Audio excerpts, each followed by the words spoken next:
Jatrapur diet কলেজে block এলাকায় প্রথমবারের মতো অনুষ্ঠিত হলো পানীয় জল দফতরের অনিয়মিত কর্মচারীদের কনভেনশন, যার আনুষ্ঠানিক উদ্বোধন করেন ধনপুরের বিধায়ক বিন্দু দেবনাথ। দফতরের অনিয়মিত কর্মচারীদের বিভিন্ন দাবি দাওয়া নিয়ে এদিন আলোচনা করেন প্রতিনিধিরা। তবে উদ্বোধনী অনুষ্ঠানে বক্তব্য রাখতে গিয়ে বিধায়ক পানীয় জল দফতরের কর্মীদের কাজকর্মের ভূয়সী প্রশংসা করলেন।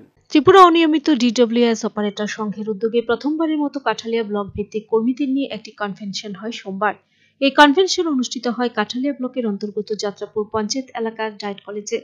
কাঠালিয়া ব্লক এলাকার ডিডব্লিউএস অপারেটর সবাই এদিন 1 ঘন্টার কনভেনশনে সামিল ছিলেন।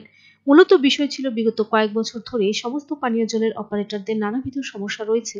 এই সমস্যাগুলি সম্পর্কিত বিষয়গুলি নিয়ে আলোচনা পরিচালনা করা এবং আগামী দিন ঐক্যবদ্ধভাবে মানুষের পানীয় জলের চাহিদা মেটানোর লক্ষ্যে সুচারুভাবে দায়িত্ব পালন করা। মূলত এই সমস্ত বিষয়ের উপরেই প্রথমবারের মতো হয়ে গেল কনভেনশন। কনভেনশনে উপস্থিত ছিলেন ধনপুর কেন্দ্রের বিধায়ক বিন্দু দেবনাথ। এছাড়াও উপস্থিত ছিলেন সংগঠনের রাজ্য সভাপতি বিশ্বজিৎ চক্রবর্তী, জেলা ও রাজ্য কমিটির সাধারণ সম্পাদকগণ। উদ্বোধক বিন্দুবাবু অত্যন্ত স্পষ্ট ও সুচারুভাবে বলেন, দপ্তরে অনিয়মিত কর্মচারীদের সমস্ত দাবিগুলি ব্যক্তিগতভাবে জানা রয়েছে। এছাড়া দপ্তর অবগত রয়েছেন, বিষয়গুলি সরকারিভাবে দেখা হবে, এমনটি আশ্বস্ত করেন বিধায়ক অপারেটরদের। পাশাপাশি জনস্বার্থে তাদের যে গুরুদায়িত্ব সেটা যেন অব্যাহত থাকে ব্যাপারেও তিনি অনুরোধ জানান। তিনি রাজনৈতিক প্রেক্ষাপট তুলে ধরে বিগত বামফ্রন্ট সরকারের সমালোচনা করেন। অপরদিকে বিজেপি পরিচালিত সরকারের উন্নয়ন সম্পর্কে প্রশংসায় পঞ্চমুখ ছিলেন। প্রশংসা করেন কেন্দ্রীয় সরকারের প্রধানমন্ত্রী এবং রাজ্যের মুখ্যমন্ত্রী। তবে তিনি বলেন, গত 7 বছরে পানীয় জলের তেমন কোনো সংকট নেই কাঠালিয়া ব্লক এলাকায়। আপনাদের এই দাবি সনদগুলি আমাদের কাছে পৌঁছছে। বিশেষ করে রাজ্য কমিটির যিনি সভাপতি রয়েছেন বিশ্বজিৎ চক্রবর্তী মহোদয়, রয়েছেন জেলার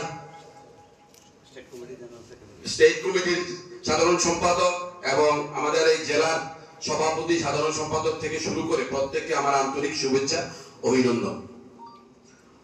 আসলে চিন্তা করলে গত 7 বছর এবং আগের 25 বছরের যদি তুলনা করেন, আপনারা নিজেরাই টের পাবেন যে সরকার আপনাদের পক্ষে আছে কিনা। আরেকটা বিষয় হলো, ওইটাও ভাবতে হবে যে আমাদের খিদাটা কতটুকু। আমরা যদি অসংগঠিত video report search India TNN।